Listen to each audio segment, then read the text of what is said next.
Thanks so much for making our tails wag by watching this guest interview from Arden Moore's Four-Legged Life. Four-Legged Life. Now, here comes another pawsome guest interview from Arden Moore's Four-Legged Life. Four-Legged Life. Four-Legged Life.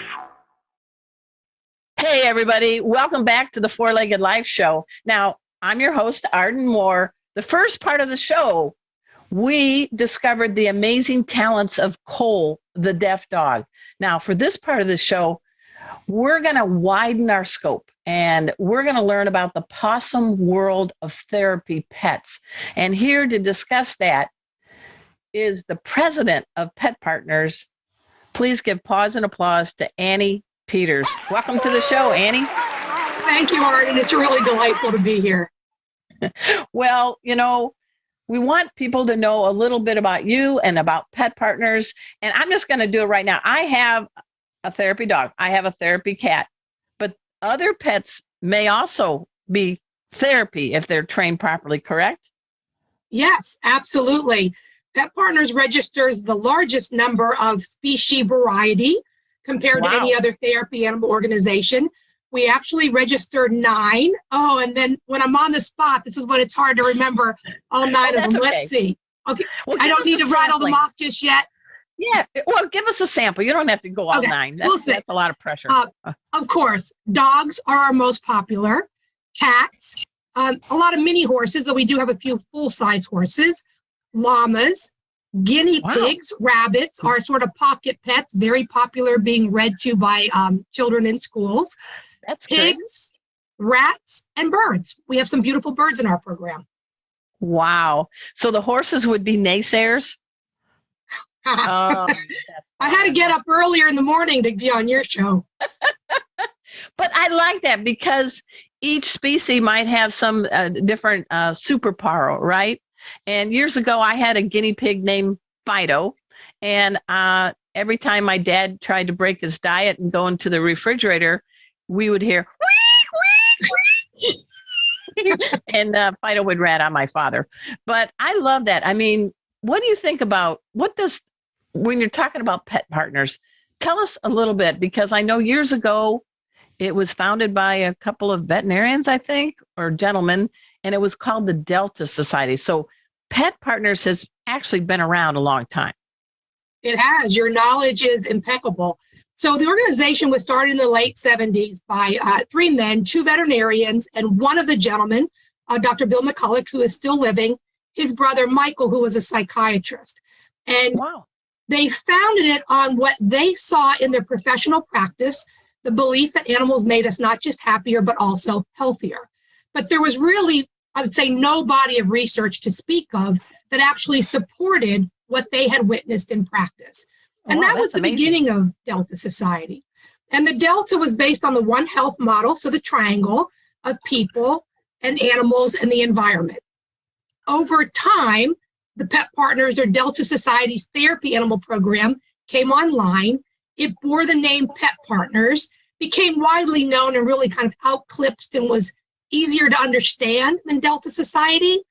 So in 2012, the organization changed the name from Delta Society to Pet Partners. Wow. Well, thank you for that. Now, you've been on board as the president for how long? 8.5 years. Best 8.5 years of my professional life. And before that, you were a short order cook, or what did you do? Well, a long time ago, I started out my career in manufacturing management, believe it or not. And through volunteer work, got into the world of nonprofits. I was about 29 or 30, and this was before Facebook and was harder to keep in touch with folks. But all my friends from college were saying, I want to get in a nonprofit. How did you do it? And it was through volunteer opportunity. Nice. So I've had a very nice career in nonprofit. It actually does matter to me that I get up every day and believe that I'm making the world a better place. And I've been very grateful for my experiences, most of all, my tenure at Pet Partners. And you also have a four-legger that keeps you smiling every day. And I know your dog is listening. For all you on YouTube subscribers, thank you. Maybe she can pan down and show her favorite four-legger. Who is this special one? Let's see. Oh, can I get her with the light there? You got her. There we go. Wakey. All right, tell us about your dog. So that's Gidget. She's a rescue. She was picked up off of the streets of Arkansas, made her way to New York and then to me in the Pacific Northwest. And Wow. Gidget's a great talking point to talk about therapy animals in the sense of what's right for the animal. Because on one level, Gidget would make an excellent therapy animal.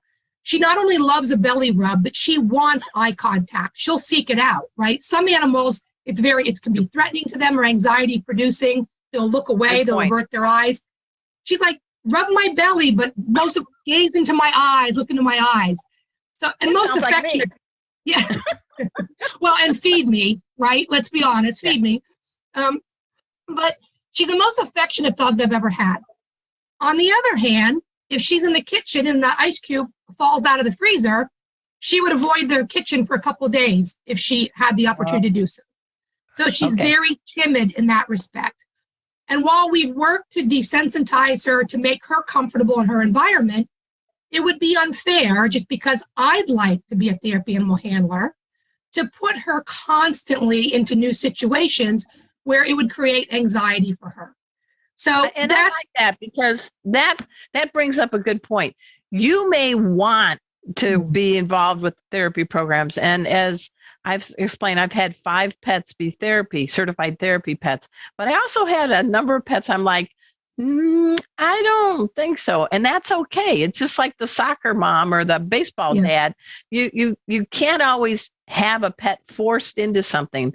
And can you talk about that? Because I think one of the hallmarks of your pet partner program is there's certain criteria, but you're in it to make sure it is something that both the pet and the pet parent feel at home doing, right? Absolutely. So, and it's hard, I think, for us to sometimes be the judge of our own pets' temperament and comfort level, if it's something we want very badly, right? We would very much like to volunteer in this capacity.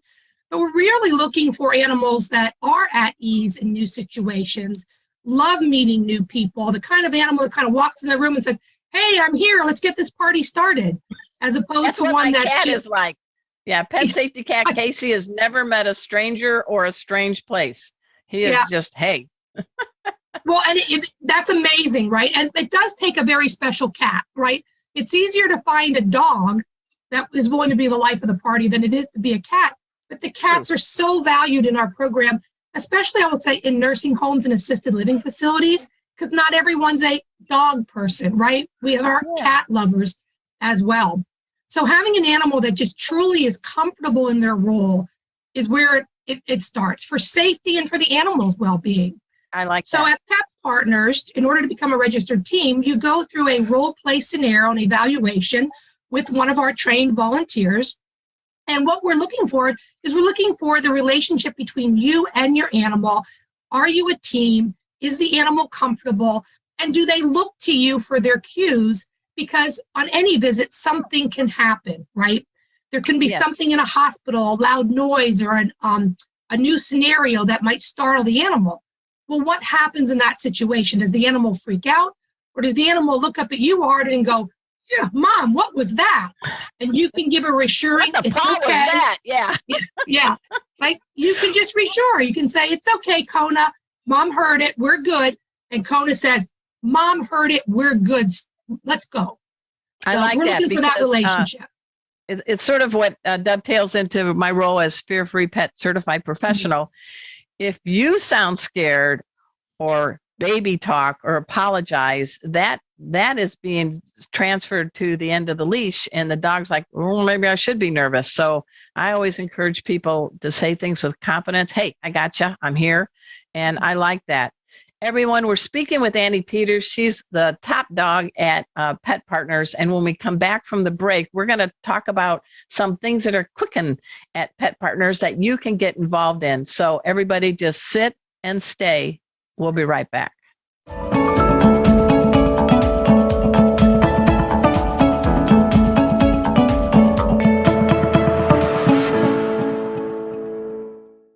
Hey, everybody. Welcome back to the Four-Legged Life Show. I'm your host, Arden Moore. I am digging having our special guest, Annie Peters of Pet Partners, on our show, learning a lot about what what it takes to be a good therapy team.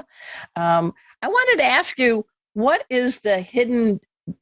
You mentioned that cats are pretty good at nursing homes, senior centers. Casey's a hit at a memory care center here in our area. Comes in a wheel in a pet stroller, wearing a cowboy hat, walks on a leash, and does all these silly tricks. But what is it about smaller animals that maybe is their advantage as a therapy pet? Well, so much of it, I think, is a connection to your past, right? What animal and what pets did you have in your household? I mean, imagine living independently your entire life. Cats were so important to you, part of your home, and you're essential to your well-being. And now you're spending the last few months or years of your life in a different residential setting. Good and point. You don't have the chance to spend time with a cat. Absolutely incredible, meaningful to have cats visit as well as our dogs. I like that. Now you've got something cooking. What's going on with Pet Partners? You've got some big event. Can you talk to us about that? We do. If you can see on my shirt, we've got our second annual Pet of the Year event. It's a fundraising competition for individuals and their animals who are just so proud of their pets and want to share the word about how amazing their pet is, and to help out Pet Partners and to help more therapy animals do good work in their community. So I don't know if you can see or not. This was last year's winner, our inaugural winner. Happy, right? La Frenchie. Happy Hazel. Yep, was our first winner. So we're looking to see who's going to take the crown from Happy Hazel. We have 85 pets who are vying for the title right now. Wow. And some of the individuals will recruit other people. They'll form like a campaign team and a fundraising team to help them. Some of them go it alone. They tap out their contacts and reach out to people who know them and who know their pet and who might also appreciate the important work that therapy animals do in their community. So it's a lot of fun. Mostly dogs? Are they mostly dogs, or do you have any other species? We have a variety of species. So we have a lot of dogs, but we do have some cats, and we have many of the candidates are therapy animal Pet Partner handlers. So we've got some of our birds and rabbit teams that are participating as well. But we do have some less traditional pets, let's say, who aren't registered with Pet Partners. So we do have a bearded dragon, and we have a python who are competing for the title this year. Does the python have the song playing, "I Got a Crush on You"? I hope not. You're quick. But so how does somebody apply? Who picks the winners, and when will they be announced? Yeah, great. All good questions. So you can self-nominate your pet, or someone else can nominate your pet. The candidates have already started with their fundraising. It's a 6 weeks fundraising competition. They started on February 1st. Towards the end of the 6-week fundraising period, the leaderboard, as we say, goes dark. So you don't really know up until the very end who the winner is going to be. But the winner will be announced in mid-March. We'll do a Facebook Live and have some fun with that as well. They also get a great prize package, everything from a little stuffed animal, from Cuddle Clones, to prestige, visibility for their pet, and trading cards and all sorts of fun prizes that will go along with the title. How do people apply? And tell your website too, because we will put it on our site, but it always helps for people that are listening to our radio show now driving. Give them something good for their ears. Sure. Easy peasy. www.petpartners.org. Got to make sure you get the .org right so that you come to us and not a for-profit organization that may have the same name. So petpartners.org. All over there, you'll find an opportunity. You can use the Contact Us form. You can still jump in if you want to nominate your pet. You won't have as long to fundraise, but everybody's welcome. So let us know, or you can go ahead and let us know you'd like to participate next year. Now, earlier in, I think the fall, Pet Partners put on the world's longest dog walk. Is that right? Because I had a couple of your folks on my show. I got a shirt. And my dog, Kona, who's sleeping right here, wakey, wakey, Kona.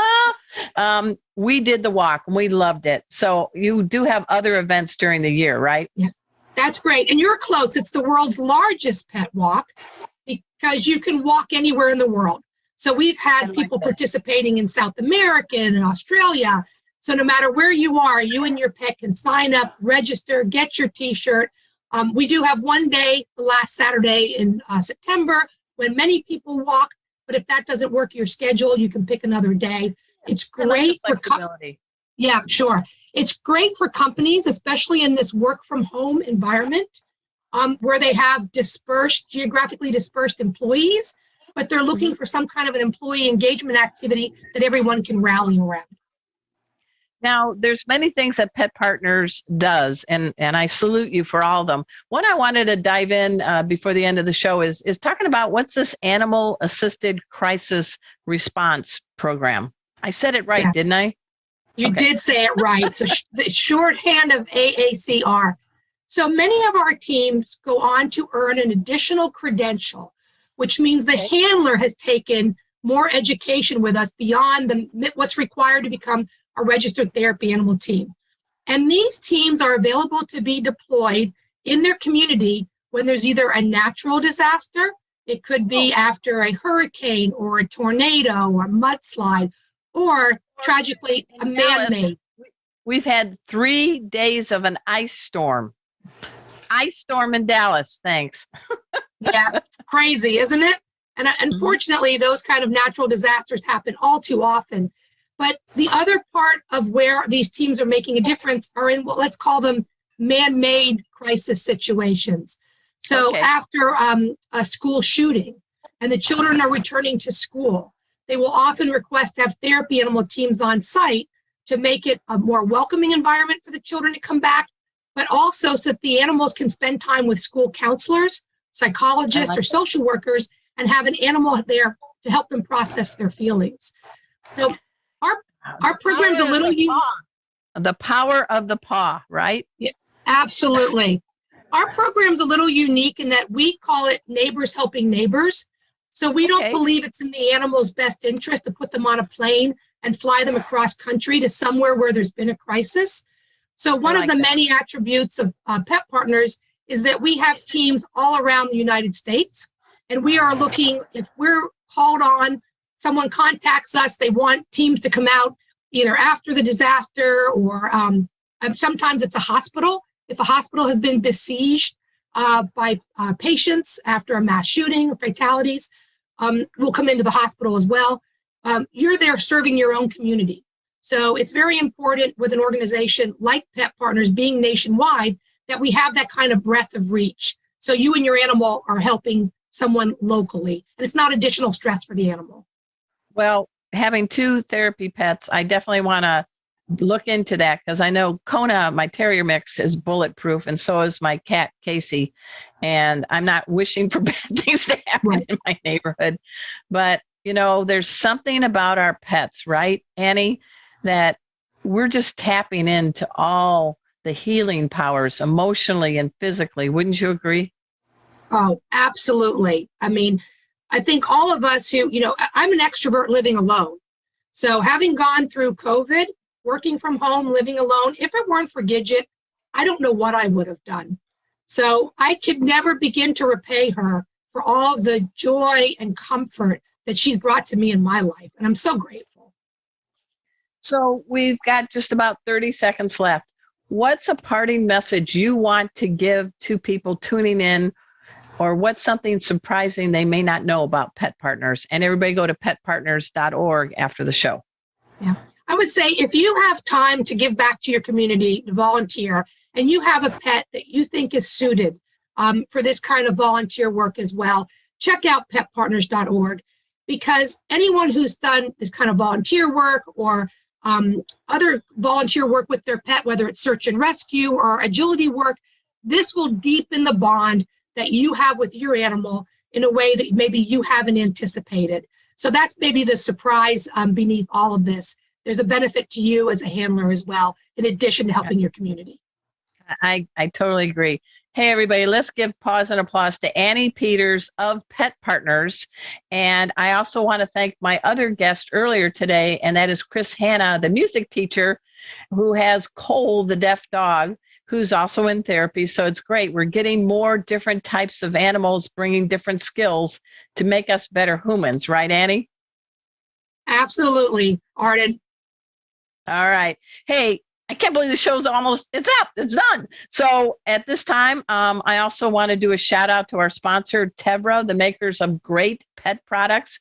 If you go to tevrapet.com, at checkout, do Arden23, and you're going to get a prize. Not a new car, but a good prize, a pet prize. So check that out. Hey, all you radio stations, thank you for airing our show. We keep growing in numbers. We appreciate that. And most of all, I appreciate you, Pet Pals, for tuning in. And remember, subscribe to my YouTube. You can just go to Arden Moore. It's free, and you get to see great guests like Annie on the video. So until next time, this is Arden Moore having a message for all you 2, 3, and 4-leggers out there. Pause up.